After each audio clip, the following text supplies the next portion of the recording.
For more, we are joined by Jason Moyer. He's a program associate at Wilson Center's Global Europe program.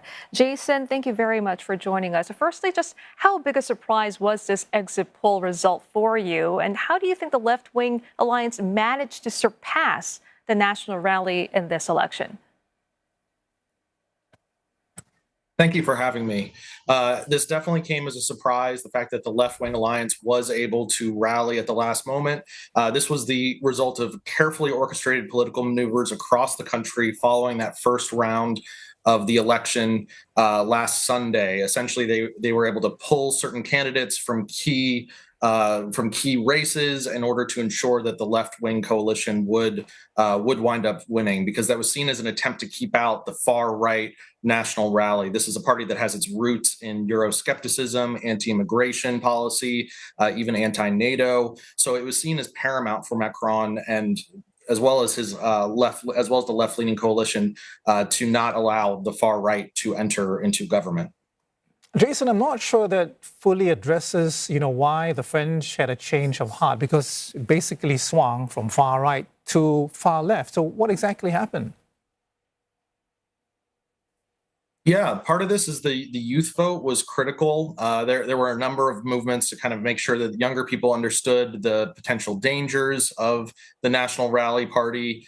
And it was really kind of the result of a lot of careful orchestration in specific races that allowed for the left, like pulling Macron's centrist candidate from certain races, allowed for the left to come out ahead, essentially, in a number of different races. Okay, so we know that turnout was 60%. Last I saw a report, so that's fairly high, I believe one of the highest ever.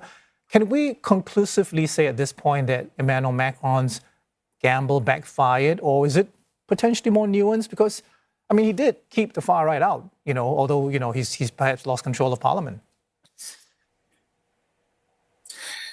Yeah, I would say his gamble backfired.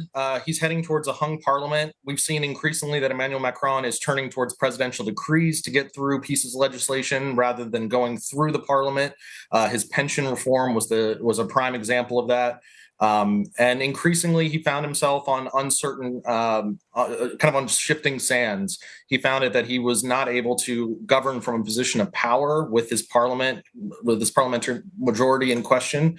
So yeah, I think this really did backfire for him. It did keep the far right out, but at what cost? He's going to be left in a hung parliament situation, most likely with the new prime minister being from this left-leaning coalition. And they're going to be just as challenging to work with in a lot of ways. They are very anti-NATO. They have made multiple statements that have said that they'll be very difficult to work with for Macron's centrists. Jason, so just how big a setback is this for the far right? What's next for them? Well, I think a lot of eyes are on the 2027 presidential election. Macron has reached his term limit. He can't run again. There was some theories that going into this current parliamentary elections that Macron was actually deliberately kind of running them now to allow the far right to sort of rush ahead, run out of steam, or potentially even enter into a governing coalition. And then they would, by 2027, have kind of lost all of this momentum. But really, I think a lot of attention is being paid to 2027 and the next presidential election. It's clear that Macron's centrist party has been able to hang on. It's possible that they'll put forward a different candidate in the next presidential election. And Macron has all these grand ideas, and those are all going to be kind of put on hold or very much delayed due to the domestic composition of the parliament. So, Jason, is it possible to predict, what's going to happen in the immediate future in the lead up to that important presidential election that you've been talking about? I mean, I think it's not lost on both the New Popular Front as well as the centrist parties that chaos can only work in favor of the far right. Is that true? I think that's true to a certain extent. I think this is not a unique trend to France. We are seeing kind of the rise of the far right across Europe.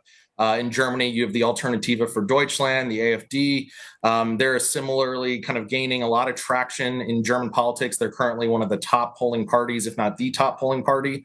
And that's also very concerning. So you are kind of seeing this wave of far-right nationalism rising across Europe. And it's something that we saw with the European Parliament elections just last month.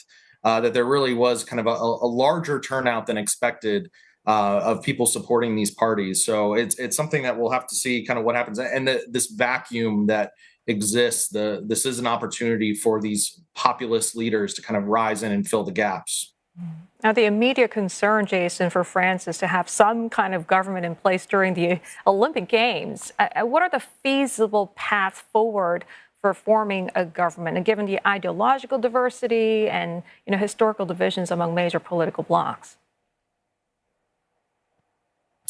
Yeah, Prime Minister Attal has said that he would offer his resignation, but he offered to stay on through the Olympics to kind of lead the government while they sort out a lot of these details. There's also, looking ahead, July 18th is the next European Political Community Summit. This is a project of Emmanuel Macron. This is an initiative that he's led to kind of have these strategic dialogues with countries outside of the EU, Europe's neighbors. This includes Moldova. This includes Ukraine, the UK as well. So this is another interesting thing to watch, as well as the upcoming NATO summit. Macron's going to have to fly to Washington very soon. And meanwhile at home, he's reeling from this dramatic political shift that's occurring. Plenty to watch out for there, Jason. Thank you very much for your time and your expertise this morning. Jason Moyer, Program Associate at Wilson Center's Global Europe Program.